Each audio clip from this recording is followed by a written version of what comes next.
So with Tron out on the world stage once again due to the release of Tron Ares, the third in the series, I thought it would be a good opportunity to talk about the entire series of Tron films because I care a lot about them. It's something that I always really liked. And now everyone's discussing it, which can be a good or bad thing. Good in the sense that it's a thing you love and it's everywhere and it's fun to see that, but bad in that you have to hear the general public's take on something you love, and that never really ends up being good.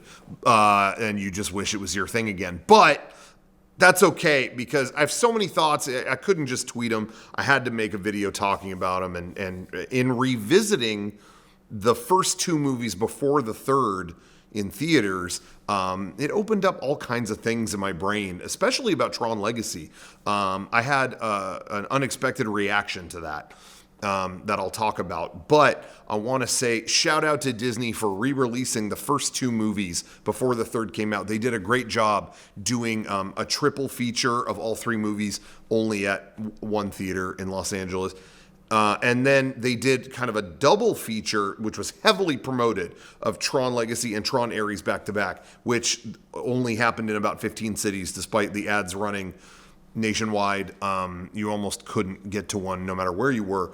So I didn't see that either. But the cool thing was that they re-released Tron and Tron Legacy on 4K UHD Blu-ray, which was amazing. Couldn't find it anywhere. It was in stock almost nowhere that I checked.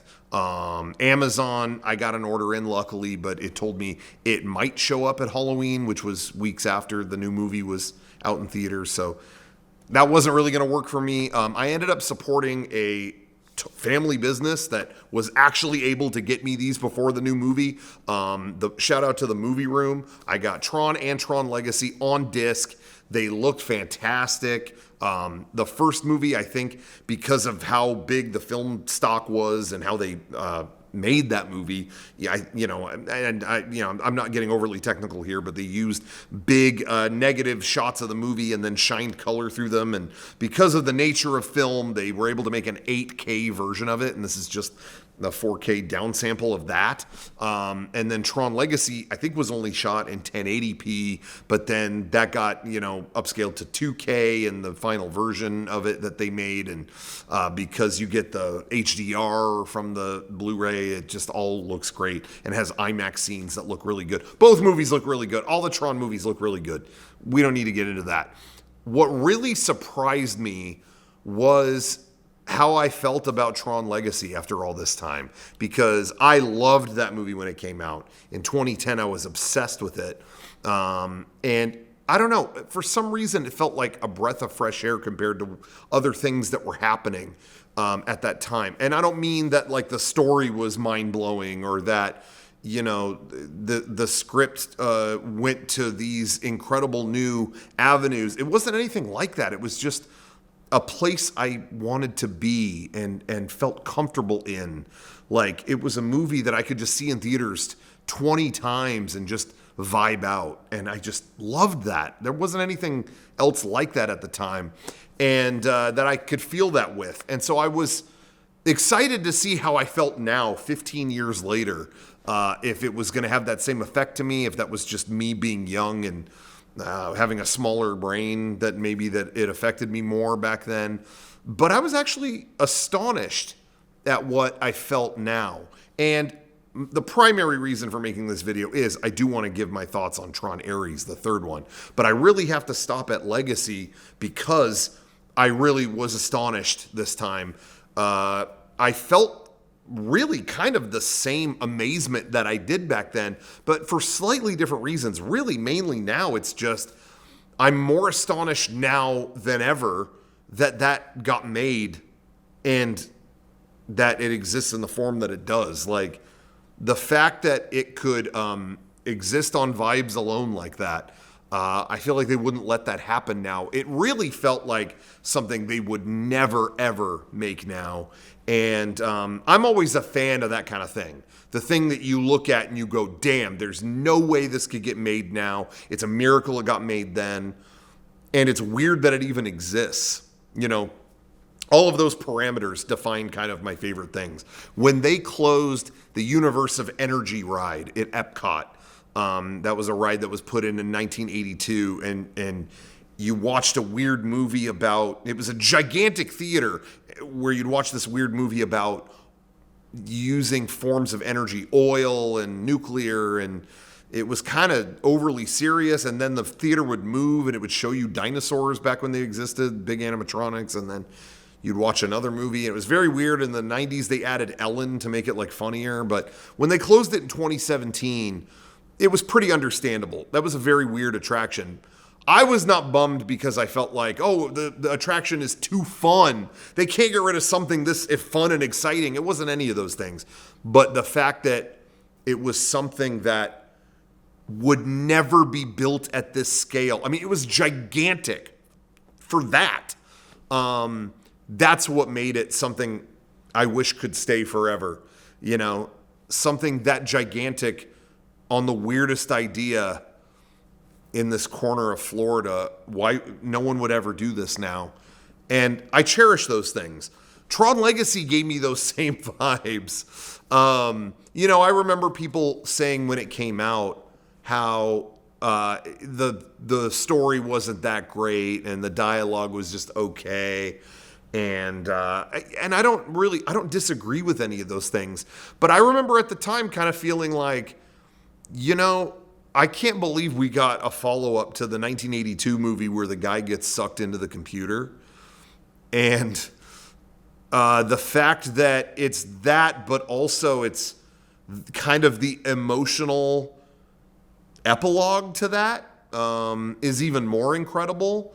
And that's really what Tron Legacy runs on, is emotion. You know, I'm watching it and I'm going, you know, damn, the first chunk of this movie, I've seen some accused of being boring, and I'm watching and I'm like, it's kind of amazing that the whole first chunk of this movie is running on Sam just being, you know, kind of like catering to this void that he has with his dad gone.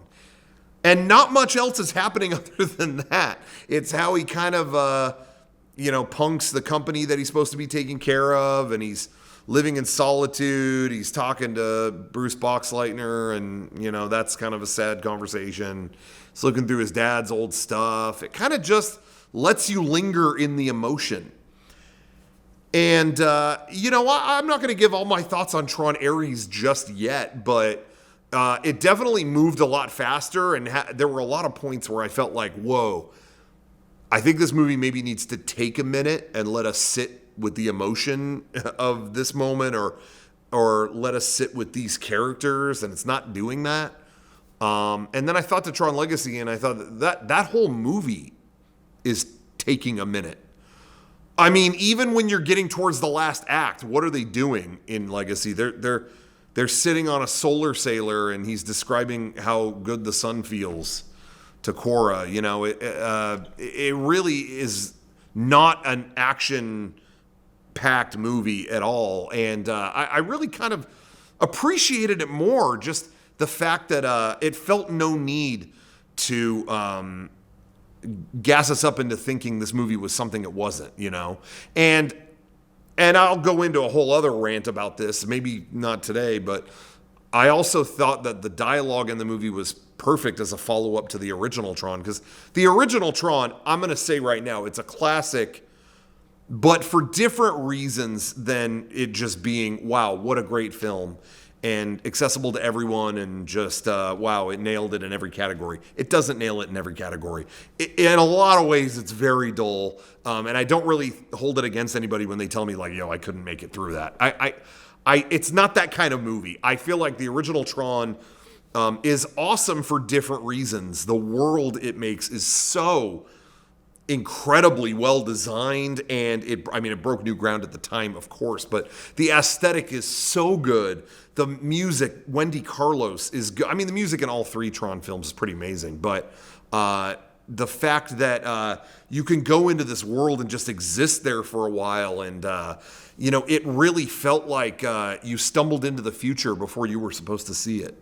You know what I mean? It has a very different atmosphere than most other movies I've ever seen. And I think it makes a great case for movies that can be cool for non-traditional reasons. It does bug me when, again, like when Legacy came out, as I was just saying a minute ago, and everyone said, wow, the dialogue is poor. Oh, what a poor script. I remember seeing that and thinking like, yeah, the dialogue is corny, but that to me is how the dialogue should be for sequel to Man Gets Stuck in Computer 1982.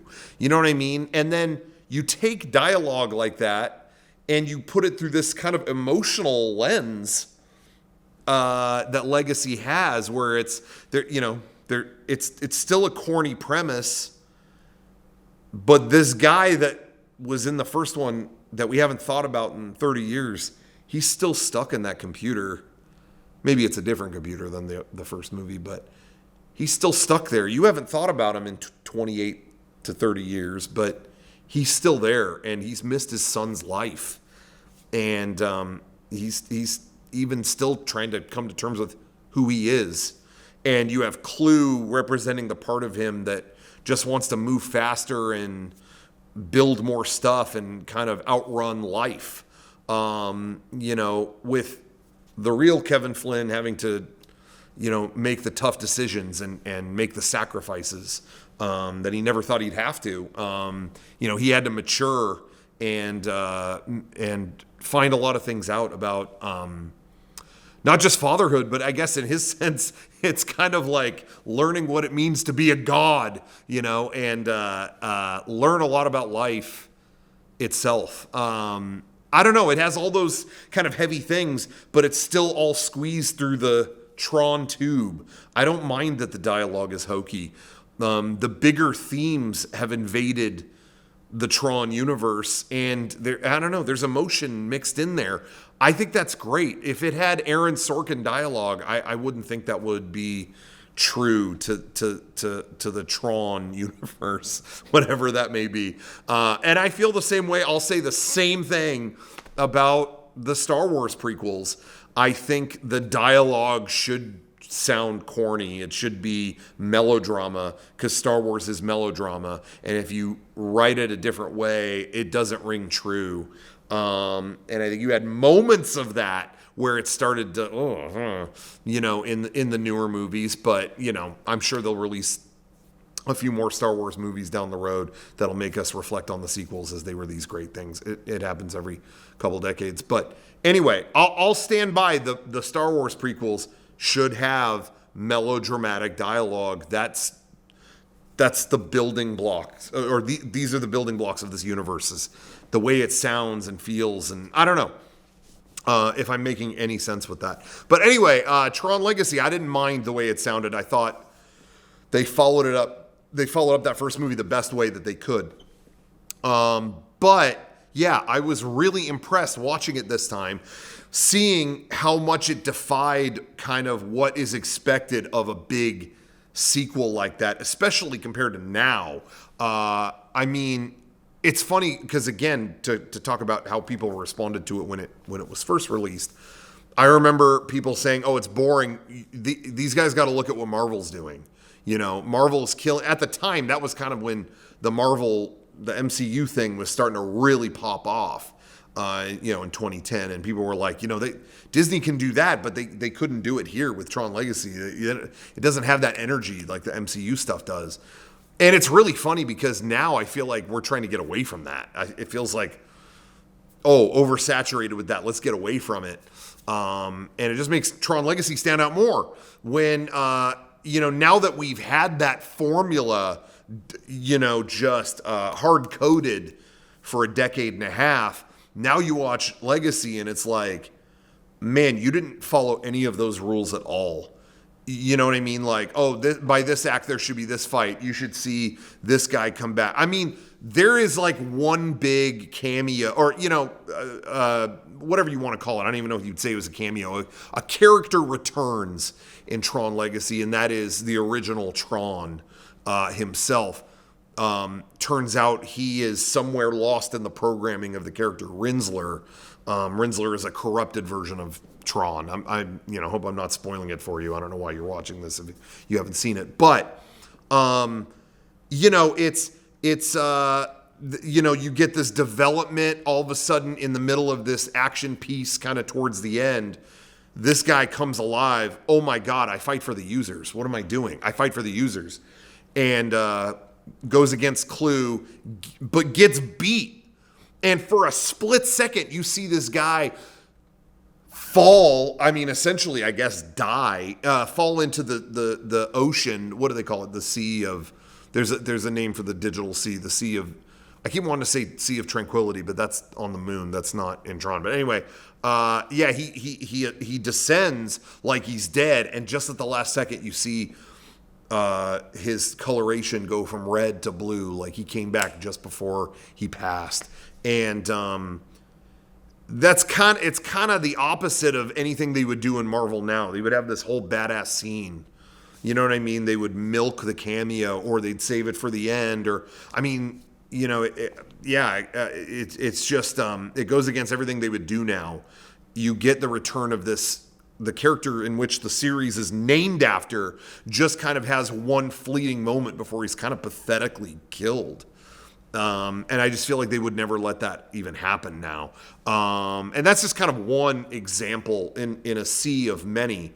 The fact that they didn't have to adhere to a certain formula, or you have to hit this beat by this time, or have this many cameos by somebody. You know what I mean? Like, I guess Legacy does have Bruce Boxleitner's character show up at the beginning, but I don't consider that a cameo as much as you're continuing the universe that you're in. And I do think that line does get blurred sometimes, where people say, oh, this had all these cameos, when it's like, well, it's a sequel to this thing. There's a certain amount of characters and setting and whatever that's going to come back. That's to be expected. And I think, that's why Bruce is in the movie. It really shouldn't be that unexpected. Although I was surprised we didn't see him in the third one. I'll go into that in a minute. But anyway, I think my point is made. Legacy, it really surprised me how detached from the formula that we're so used to now it is. I kind of felt a similar way when I revisited the last two. Not the last two. There's been many more since. But the Pirates of the Caribbean sequels. That first one is considered by many to be, classic movie, great movie.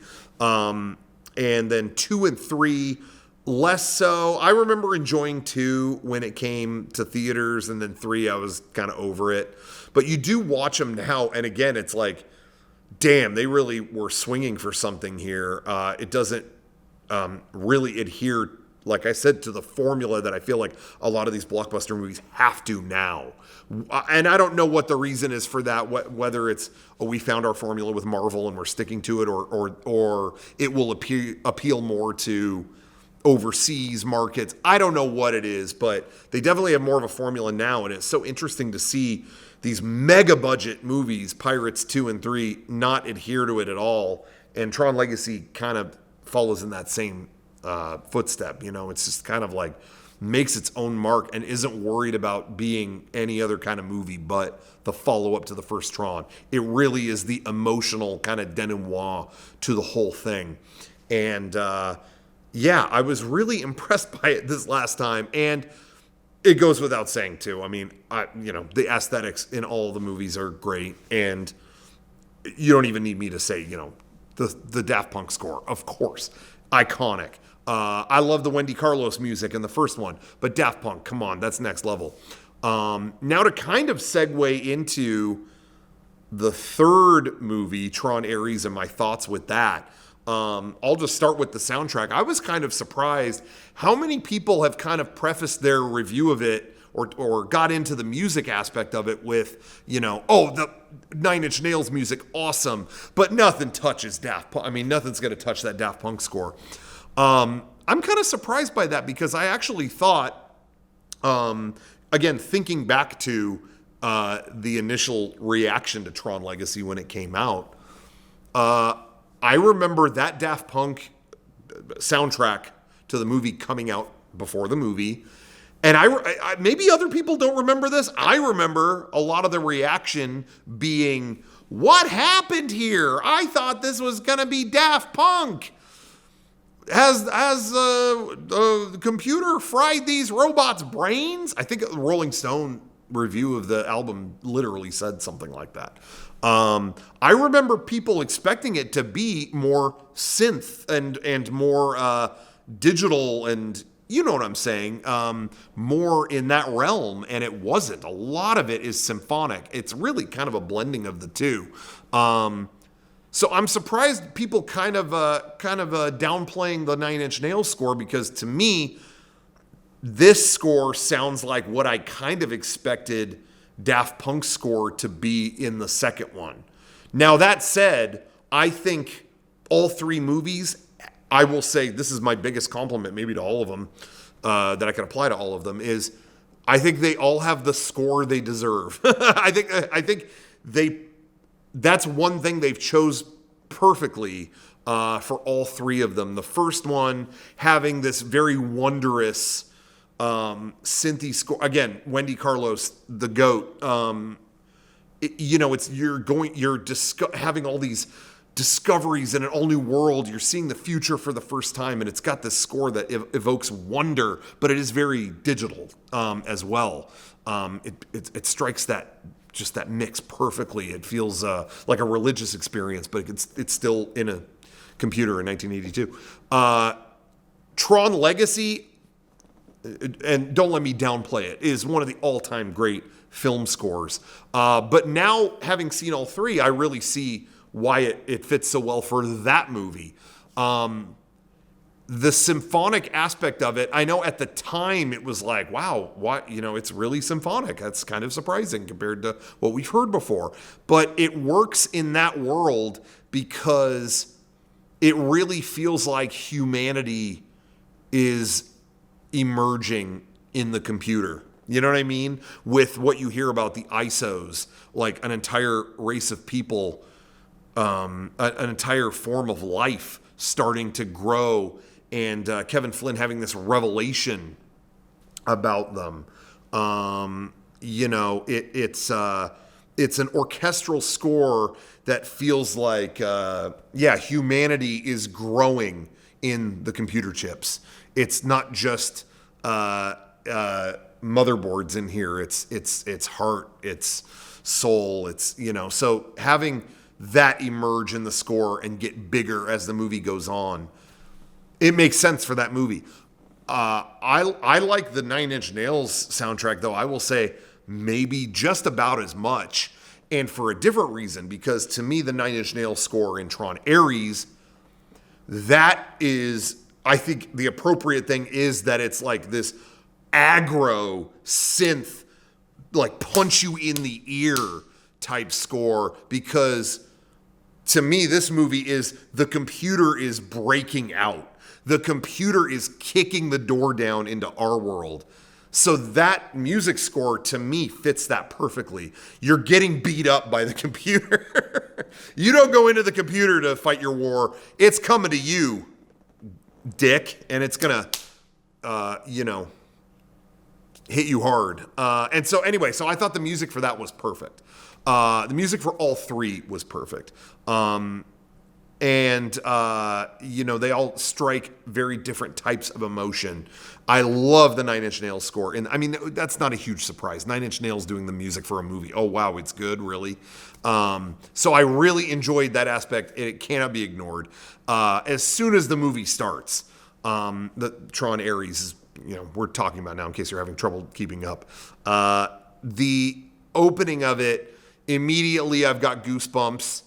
It's going through the history of NCOM and Dillinger and kind of where that family went and ownership of the company and what happened to Kevin Flynn. And it's kind of funny, I love stuff with great continuity. It was awesome to see. Immediately, I love when continuity isn't thrown out the window. I know they want to make the movie accessible to the public, but I love that immediately it's like, oh yeah, Kevin Flynn went missing in '89. It's like we've seen him since then, but the public doesn't know what the hell happened there. So I don't know. I love that immediately out the gate that story is still keeping up.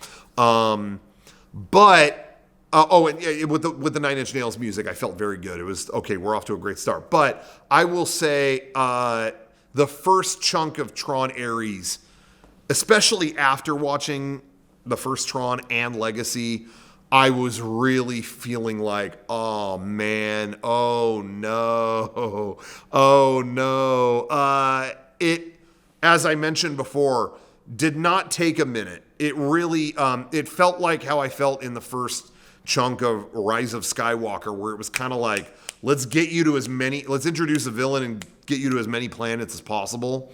So the first chunk of the movie, I was like, damn, after just the emotion, Tron Legacy to me feels like soaking in the hot tub with like your really good friends. It's like, you feel comfortable. It's all around you. And wow, I'm not out there. I'm in here and you're here.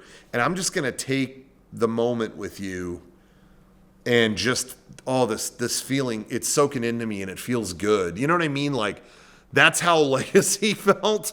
And so to go from that into Aries, where they're hitting you with plot so much and showing you, oh, there's a new character, a new person. Eve Kim owns Enron now, and she's up here in Antarctica or whatever, and this other dude's holding a conference for the new video game, and then this dude in Antarctica wants to make breakfast burritos, and he's going to keep bringing him up until you laugh, because it'll get funnier if he brings them up 5 times instead of 4.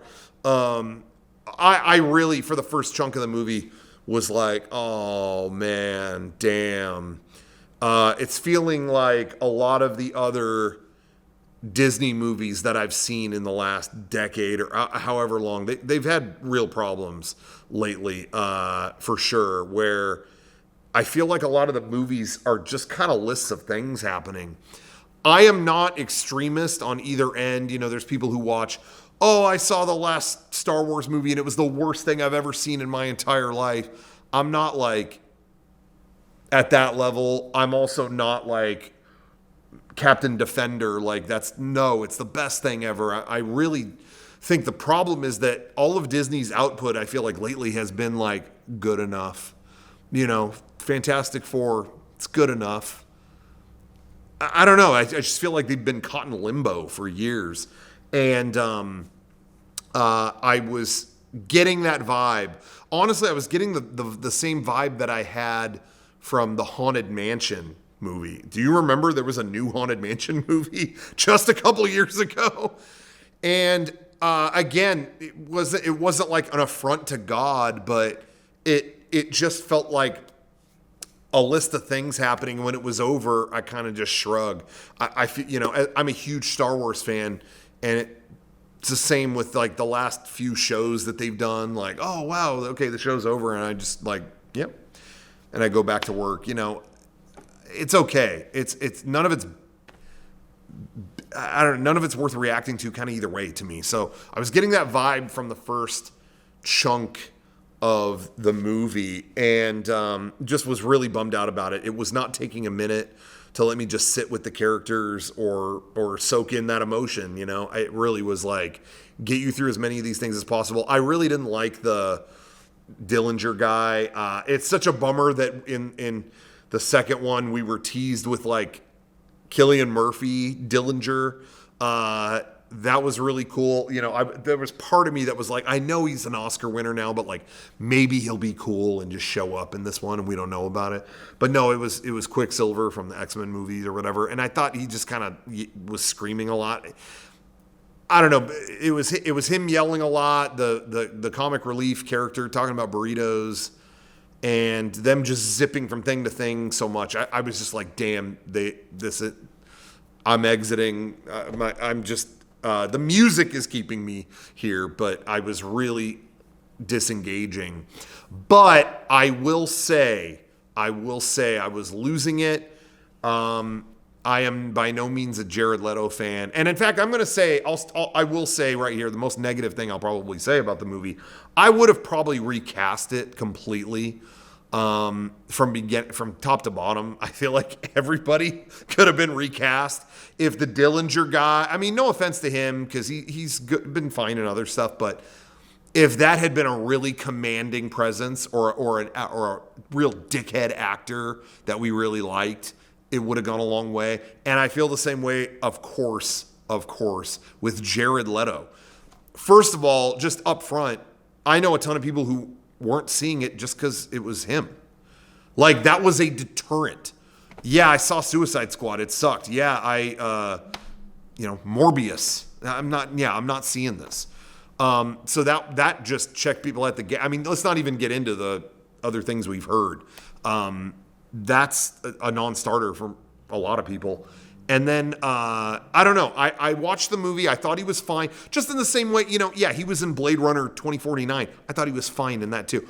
I don't think he's like such a bad actor that, he ruined the movie because he's fine. But it's just, man, if we could get someone more charismatic in there to fill that role, it would be a lot better. I think he was actually fine casting for Blade Runner 2049 until you find out that was originally supposed to be a David Bowie role, and it just breaks your heart like it did mine.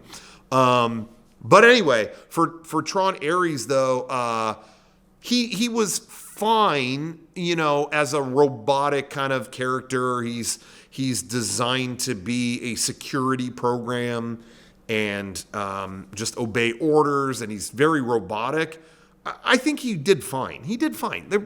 He filled the role, and he was good. But I just keep thinking, if that role was someone we loved, you know what I mean? If that role was somebody that was like, I love that guy, how much that would have elevated the entire production, And what's her? I don't know the actress's name who plays Eve, the owner of Encom. She was fine, but even then, I think, I really loved that movie, Past Lives. I thought that was one of my favorite movies of a couple of years ago, or whenever that came out. And thought she was fantastic in that. I don't think this was necessarily her strong suit, but I mean, to be fair, it really did feel like, oh yeah, she's some, corporate CEO who just got thrown into this thing. She's not going to be like maybe the most equipped for that. So, maybe it was fine, but I personally, I would have recast everybody in this movie. So that's the most negative thing that I will say.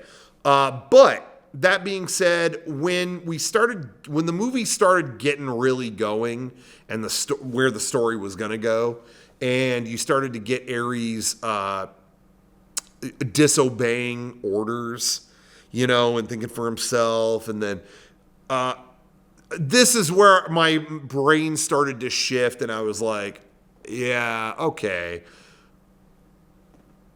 This is starting to become kind of a fun Tron adventure. When Eve got warped into the Dillinger grid, and then he breaks her out. That was when the transformation for me was kind of complete, where I'm like, okay, this is a fun, like I said, a fun Tron adventure. This is yet another story from this I can go inside the computer universe. You know what I mean? From there, I stopped clenching and started just having fun with it. And that's kind of how I felt about the rest of the movie. I had a pretty good time. It was just fun being back in the Tron world. Fun enough that I was able to forgive kind of what I thought in the first half. That being said, it all kind of balanced out into something that I thought was just okay. Doesn't touch the highs of Legacy at all. You could make a case for if it was more entertaining than the first one or not. Like I said, I don't feel like the first Tron movie is great for traditional reasons. I really think it's like great as art. You know what I mean? Like that Disney in the 80s, they were making Epcot. They were doing all kinds of wild stuff. Again, stuff they would never do today, just on a lark like they did back then. Oh, let's spend the third of all of our money on this theme park with a geodesic sphere. They wouldn't do any of this stuff now. And Tron to me kind of represents that time in a lot of ways. Like, that it was something they just thought was so cool and felt like the future. Like, we should do this. It wasn't, how well is it going to do? I don't know. They didn't have like the data on that. They just wanted to make something that felt like it was cool. It was the future. And I just think as a piece of pop art, it's awesome. You could make the case that maybe this third one is more entertaining than that in an attention grabbing way, but I don't know. It's not as significant of a movie at all to me as those. It's definitely my least favorite. Like I said, I think it's okay, but it was fun being back in that world. Fun enough that if they did do another one, you'd get me to show up. My main concern with this third one coming out was, are they going to do something that desecrates Tron forever? Do you know what I mean? There's been a lot of things that have come out where it felt like, damn, that ended that. Or it was just, let somebody else do a new take on it. And they just really embarrass everyone involved and alienate the audience. This didn't do that to me. It wasn't the best movie, but it was a fun Tron adventure. Like that's my fun Tron adventure with a banging Nine Inch Nails soundtrack. You could do a lot worse, I feel like. This is yet another case to me where I do feel like both extremes of the reviews, because I've been seeing like, hey, ignore the critics. Tron is the best of the three. This is the most exciting movie ever. It's the best. It's the real deal. And I'm reading that just kind of cringing like, okay, it ain't that good. They still need to, Disney still needs to, and I'll just say as a side note here, their biggest weakness is that Disney doesn't they don't invest in people. Disney still thinks that their property and their IP, their characters are the star, and the director is this. Let's just get a director that can do it. Like the star is the IP. Who cares what screenwriter does it? Let's just hire our usual guy. I feel like we're not in that era anymore. The era that we're in right now, I mean, I can't speak for the rest of the country, but I have been seeing packed theaters for stuff like One Battle After Another because it's Paul Thomas Anderson. How much of the country came out for Oppenheimer? I mean Oppenheimer, a historical biopic, and the world came out for it like it was a Marvel movie. Well, it was the new Christopher Nolan movie. Everybody was talking, oh, we got to see that. I feel like the big directors, the big names, the writers that people like, I feel like we're in an era where people are they're tired of being saturated by the IP machine, the character machine. They're looking for the creative voices that, wow, they got that made. That's amazing. You know what I mean? You see it with, Ari Aster, people go, oh, what's his new movie going to be? And they're not, it's not like they're the hits that a Spider-Man movie would be, but you see a real grassroots movement to support that stuff.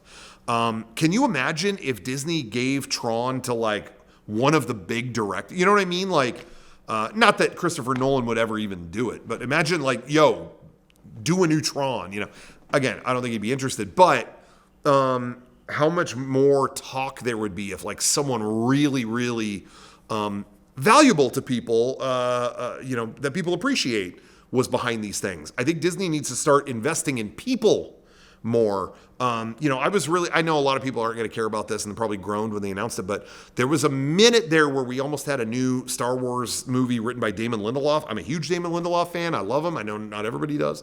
That's totally fine, but that made me excited. I was like, oh my God, I know that guy's into Star Wars. He's going to write something probably really unique, for better or worse. And then they kicked him off because he didn't fit their vision. I just feel like they need to dial that in.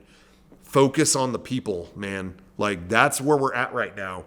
That's the new thing, is people showing up for people. There's always going to be Spider-Man and Batman. Yeah, okay, that'll do well. But I just feel like the thing that you're seeing grow more and more is like, a real creative voice shined through on this. I mean, again, I mentioned Oppenheimer, but the same day, Barbie.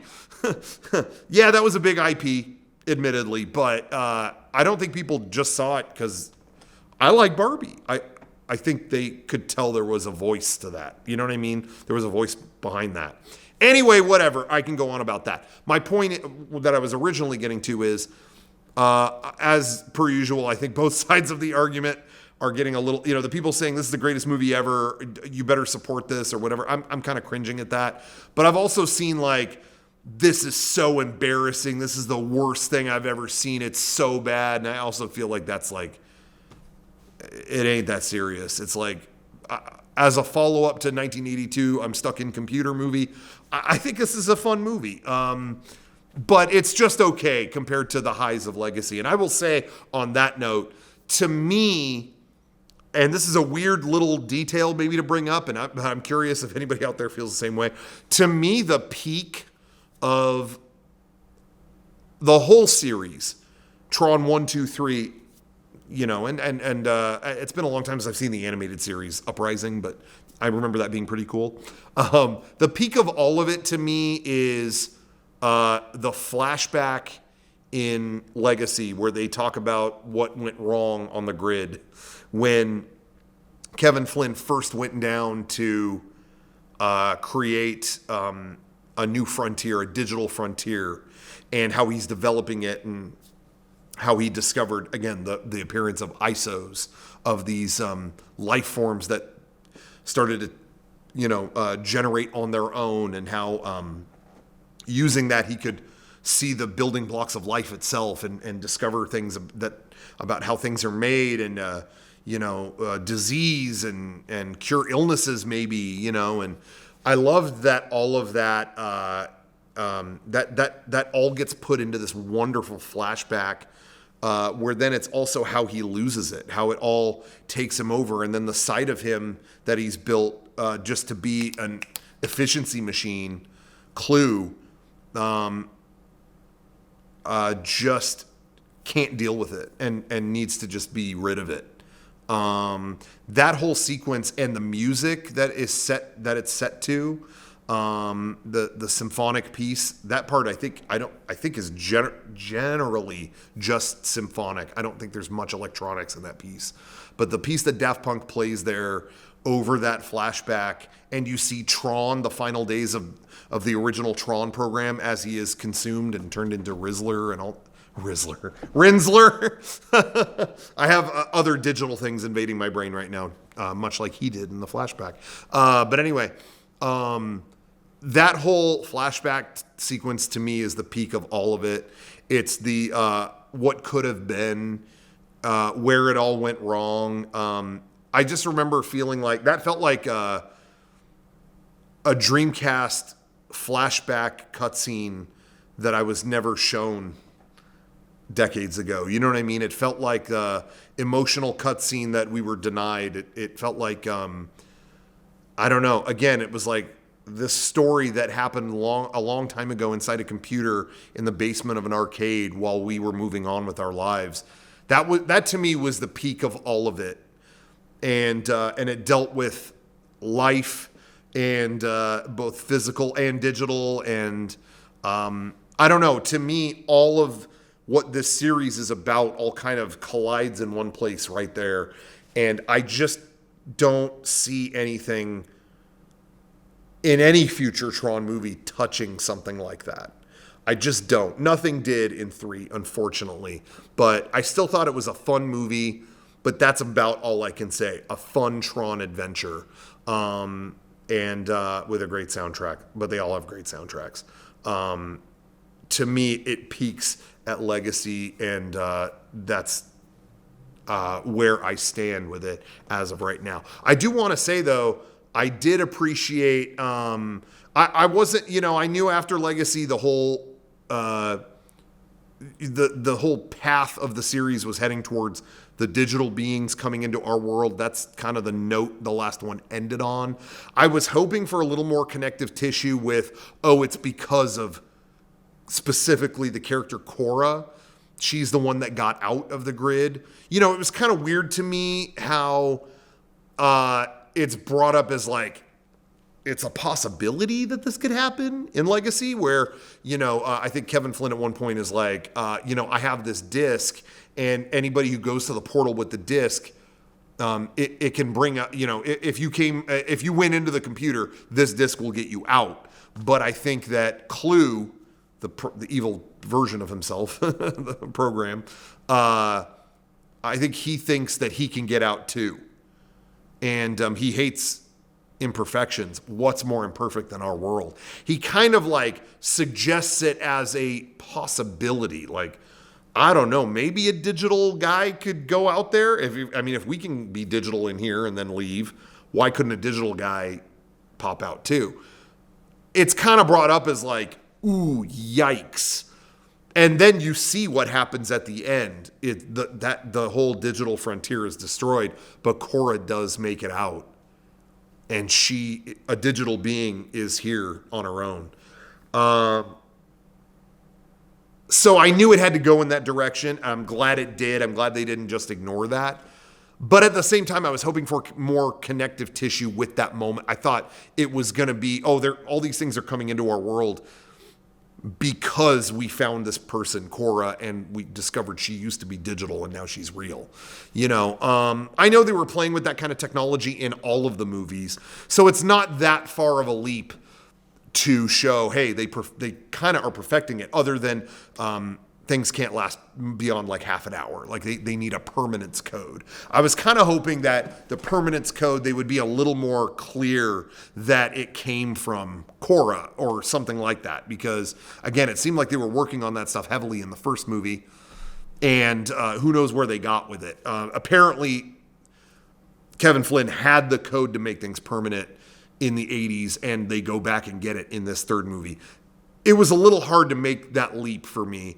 But I did appreciate that at the end of the movie, and again, we're spoiling things here. I don't think at this point you care, but I did appreciate that Cora and Sam were in that, it wasn't just swept under the rug, that Aries is out to find them, and you see the photos of them and all that in pursuit. To me, that kind of suggests like, okay, maybe some of that stuff, maybe that still maybe that's still the thing that set all of this in motion.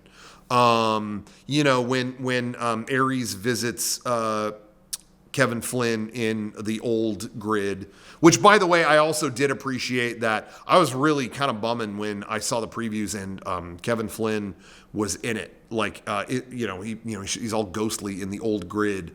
I was bummed because I was like, he shouldn't be alive. That like he sacrificed himself for his kid.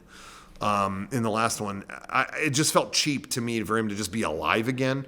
So I do appreciate that it didn't go that route, and it was more just a reflection of his code, whatever you want to call it. Maybe it was the way you saw him. Maybe that was the way that Aries was kind of disseminating what he was finding in the computer, and that's just how we perceived it to look. I'm not really sure, but I liked that they went that route rather than Kevin Flynn is back. It just would have cheapened the whole thing. So I appreciated that. It was a way for him to get Jeff Bridges in there. That's fine. But anyway, yeah, I remember seeing him when he's showing the permanence code. He kind of shows a double helix or whatever, and he kind of like he's kind of like adjusts part of it, and it flitters away. I mean, to me, that looked the same as in Legacy when he tries to fix Cora when her arm gets severed, and he goes in her DNA, right? And he pulls little like flittery things out of it to fix it. I kind of feel like he always had the code. He always had like the God code. Maybe just from living in a computer for that many years. I don't know. But however he got it out there, in my I hate the term headcanon, but that's kind of what it was, is it was all connected back to him, and maybe we didn't need to explain it any further than that in this movie, in Aries. But anyway, I would have loved to have seen Sam Flynn more. If Sam and Cora had actually shown up and were part of the story. Again, I don't need like a lot more cameos. If it was just there for nostalgia bait, didn't need that, but if they had actually worked into a part of the story, that would have been cool. As it stands, I guess that's a good breadcrumb for the next one. I didn't really need the post-credit scene. You see Dillinger's in the grid and they give him the Sark thing. To me, that is the greatest example of what you're allowed to make now versus then. If you remember how Tron Legacy ended, it ends on the most quiet note. Like, they finally make it out of the grid. They hop on a motorcycle and ride, and like Cora's just like smelling the air and like feeling the sun, and she just kind of like leans into this guy that she likes, and it just ends on that with this big Daft Punk tune. It just ends like it's just, they wanted to end it in the most satisfying way possible. And I feel like now, when you're dealing with movies at this level, you have to give it franchise treatment. You have to give it a teaser. People expect the after credits thing, or they're disappointed, and it just sucks. I don't think it needed the after credits stinger at all. Like, okay, if he's like Sark mode in the next movie, cool. But I didn't need. To me, just end it on the most succinct note possible, and make me so content with this movie that I demand a sequel, as opposed to you telling me there's going to be one. I don't know. I just feel like, again, that era is ending, but what do I know? That's just me. But anyway, I still, I still overall had a good time. Some things I really didn't like. Some things I did. It balances out to an okay movie. Tron Legacy, the GOAT, that's like a 10 for me. And then the first Tron, I don't know what score I would give it, but for art reasons, I think it's a masterpiece for art reasons. Either way, I had fun visiting all three. And regardless of what happens with the third one, regardless of Jared Leto or any other unfortunate thing that may have befallen it, I am happy that Tron is kind of in the public consciousness, even though I have to hear some bad takes now and then. It's fun having it back in the air. Damn, I haven't stopped listening to the soundtrack. So, yeah, that's my thoughts on Tron, all three of them. What did you think? I'm curious if any of what I said made sense or not. If you have trouble following me, I did this without any script. I turned this thing on and just started talking. So if you got any tips in the comments, stay on one train of thought. I can't follow you. Leave a comment. If you love the new one, if you hated the new one, I want to hear about that too.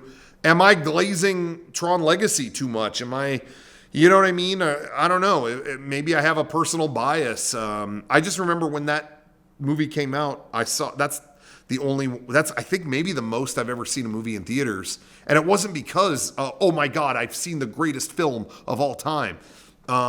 It was just because, again, it was a place I wanted to be. It just felt, felt nice to leave our world for a minute and just go to the grid of Tron Legacy. I don't think I'll be doing that with the third one, although I might see it one more time, really just to hear that soundtrack in an IMAX theater like that. There were a couple times, there's one shot where Kevin Flynn is looking down at him on the grid and he's like, "Oh, greetings program," whatever he says. And it goes back to Athena, I think. She's like getting ready to invade or whatever. And it was like it hit the brown note. It was like bass, like, it was like, oh, damn, I might have to run out of here in a minute and, release some light bike trails myself. Anyway, but yeah, so, let me know what you thought. I want to hear your feedback. And also, too, I'll just say a thing I forgot real quick. I'll take some kind of cameo-like things in a movie if it makes sense in the story. I think sometimes people go, "Ew, cameo," but I'm like, okay, well, if it makes sense in the story and it's, you're continuing this universe, you're going to see this thing. So that makes sense to me. But you can get gratuitous with it, and I don't like that. But I can tolerate it to a point if it makes sense for the story. I thought the old grid being in Aries. So I've heard some people say, "Oh, that was nostalgia bait, whatever." I thought that fit perfectly in it. in fact, I remember when I saw Legacy, them talking about how this was an all new, the digital frontier that they were in, so that they called, I think that's what they kind of referred to it as, at least I did, is a different system than the one you saw in NCOM in the first movie. It was a totally different computer system, grid, whatever. I remember even back then in 2010 going, damn, it would have been cool if there was a scene where they went back to the old one to see how it looks. And they did it in the third one. I liked that. I thought that fit the story really well. But I will say, and this is my bias, I will expose my bias. I am such a sucker for, and I fully admit this, it's like, I kind of hate this term because I feel like I see people say it all the time now. Jingling keys in a baby's face, people say that about, I think that gets said too much. We need to craft like a new version of that because I hear it in like every article and it's driving me insane. But I'm definitely like that when it comes to when stories tell you about something that happened or show you something that happened using an older format of technology and they don't update it. Meaning, I always use the example of Metal Gear Solid 4 when they talk about the events of Metal Gear 1 and 2, he killed Big Boss with a can of hairspray and a lighter, whatever that was. And they just show the old MSX sprites, like old or NES sprites or whatever you want to call that, 8-bit sprites. They don't update the graphics. They don't do a new cutscene showing that stuff. It's the little sprites. That's what it looked like back then, and we're not updating it. I love that. We did a similar thing in the Mega 64 10th anniversary video, Sequence Erase. It's meant to be a different angle of this thing a long time ago, and I tried to use the same mini DV camera that we used for our old videos 20 years ago. I love playing with old formats. And there is, a great use of that kind of thing in Tron Ares, where when Jared Leto gets into the old light bike, I love that they did not update the CG of that at all. Like they could have made it look like the old one, but still made it look like modern, the camera gets dynamic or it moves different or whatever. I love that it was just as janky and clippy as the old one. Some people would call that nostalgia bait. Personally, I love when you stick to the universe that much that you actually make it behave the same way, and you don't update it. I love that. I really, really love that. So that's my bias. I love that sequence for that reason. But anyway, so that's all. I just wanted to give my 2 cents on that part. I'm curious your 2 cents of the entire movie. Am I crazy? Am I nuts? You tell me. What did you think? What do you think of all three of them as a whole? I'm curious if you're younger, way younger than me. Can you watch the first Tron, or is that just totally boring to you? I'm curious how that's held up for a new generation. I don't really know what to think about that, but let me know in the comments. And like I said, this was going to be way too hard to tweet all these thoughts, or post them anywhere. So it was much easier to get them out stream of consciousness. I hope that it wasn't too streamy. You let me know, and I will see you soon. Okay, see you on the grid.